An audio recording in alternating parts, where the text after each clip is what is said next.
I'm about to do something that I haven't done in a really long time, build a resume. I probably haven't built a resume from scratch since freshman year of college, however many years ago. And every time since then, there's always been something that I can start with. My college experiences, internships, etc. But with an acting resume, I really don't know where to start. So in one sense, it's really easy because I don't have that much to put on there.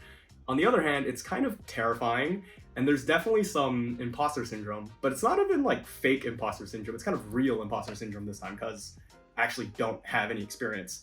So I kind of wanted to force myself to actually do the actual resume. I've been putting it off for a really long time. Thought I'd make a video, hold myself accountable, and just do it in real time. Based on the research that I've done and what my teachers and classmates have shared with me, you really only need a couple of things on there if you're starting out. The first is definitely your name, your physical characteristics, so they have a sense of what you look like and what type of characters you can play.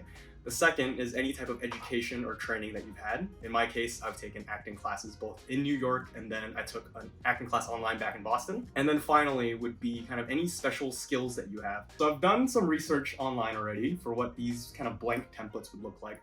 But the favorite one, or at least my favorite one that I've seen so far, is probably still the one that my classmate shared with me last semester. So I'm gonna be basing mine off of hers around here. So first things first, name, easy, make it big. It's probably good. Non-union. So this is something that was new to me. Actors have a couple of different unions. I think the main one is the Screen Actors Guild. There's Guild. Yep, SAG-AFTRA. There's a certain way to get in. I don't know how to get in because I'm not in it right now. And eventually I will learn. But at the moment, non-union for me. Okay, so I was actually doing a little bit more research after this because I wanted to figure out how to actually get in the union, and it turns out it's really, really important, and there are two kind of more popular routes that people take. And I'm reading this from this wonderful book that a classmate recommended for me called The Actor's Life by Jenna Fisher, most known from her role as Pam in The Office. And there are two main ways that people join the union. The first is by booking a union commercial. So I'm just kind of reading off the notes here. If you book a union commercial job, you're automatically entered into the union. Sounds great, and the really nice part is, in commercials, it doesn't really matter how much you can act or how much experience you have, it's more about the look. Because after all, at the end of the day, the main star of a commercial is the product, it's not you, and so you kind of just have to fit the look. The catch to all that is in order to book a commercial, you probably need a good commercial agent, and getting one of those is really hard. One other really popular route is to join the union by doing extra work. So how it works, and kind of just reading off the notes again here, is when you have these big union productions and they have a lot of extras that they need, sometimes they'll hire both union extras and non-union extras. And sometimes they'll need those non-union extras to be bumped up to do union-specific roles. I'm just gonna double check my notes there to make sure I'm even getting that correctly. Yeah, so if they haven't met the quota, or if there's a special skill that only a non-union person can play, you're gonna get bumped up from non-union to union, and if this happens to you 3 times, then you become union eligible. My takeaway from all this is I either need to book a commercial agent, or start doing some extra work, and leaning towards the latter. All right, today I learned, and hopefully today you learned something new too. Back to the video. We have some personal information. I will blur that out later, so people don't just contact me out of the blue. You got my height. I am 6 feet regularly. Hair, black. Eyes, brown. All right. So far, so good. Let's make that a bit bigger. All right. So we need a section for trading. We can make that look nice. Probably make this all look a bit nicer. I don't have this font. That's great. This is what happens when you graduate college and you also don't have Microsoft Word anymore. I'm trying to use the janky online OneDrive version, and they're telling me to buy Microsoft Office, but I don't want to because it's expensive, and I probably won't be using Word doc other than this. And I have Microsoft Office from work, but it feels really weird using my work laptop to create my acting resume. I'm sure it's fine, but it feels very weird, so I'm not going to do that. All right. Special skills. Let's do a 4x2 by 3. All right, let's do that. How do I insert a border? How about border? Perfect. Let's do a bottom border.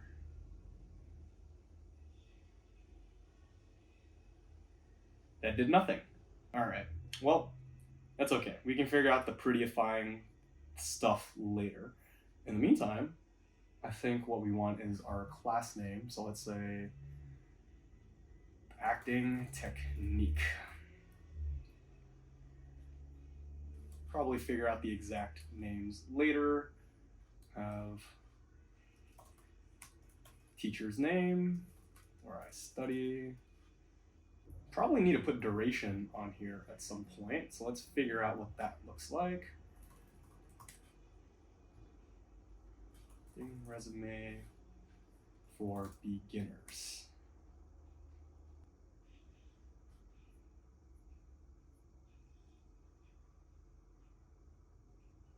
Okay, looks like no one's really including the time periods for things. So that works for me.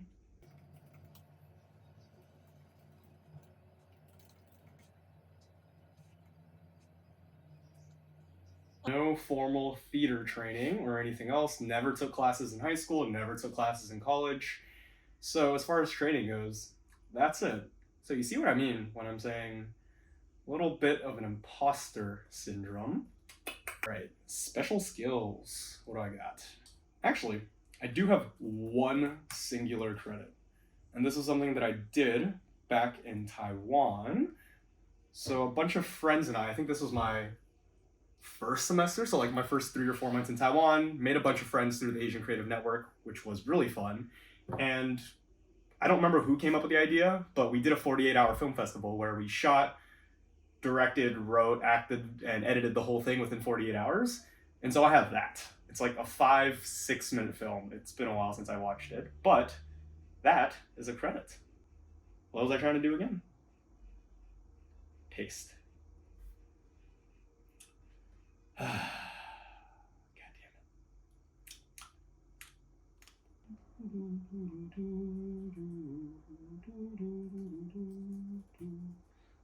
Little swimmers. Okay, special skills. What is a nice way to do this? Just kind of list them out, I guess. What do I have? Basketball. What can I do?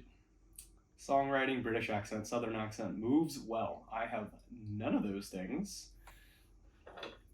Let's see.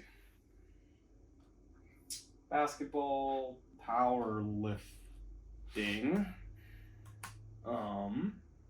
Let's split this up into categories. We got languages, and we got other. So in terms of languages, I know Mandarin. Do I put fluent or do I put conversational? I feel like this is always a struggle. I know I can use Mandarin. If you see my other videos, you know I speak it. But I feel like if I put fluent, and then it's going to be like, are you native fluent? Are you conversationally fluent? So maybe I'll just put conversationally fluent. How about that? Cantonese. Technically my native language, but definitely not fluent. Now it just seems repetitive, but that's okay. On the baritone, data analyst, efficiency in Excel, PowerPoint, US passport. Saw this on someone else's. Seems like it's important in some way. All right, let's make this thing prettier.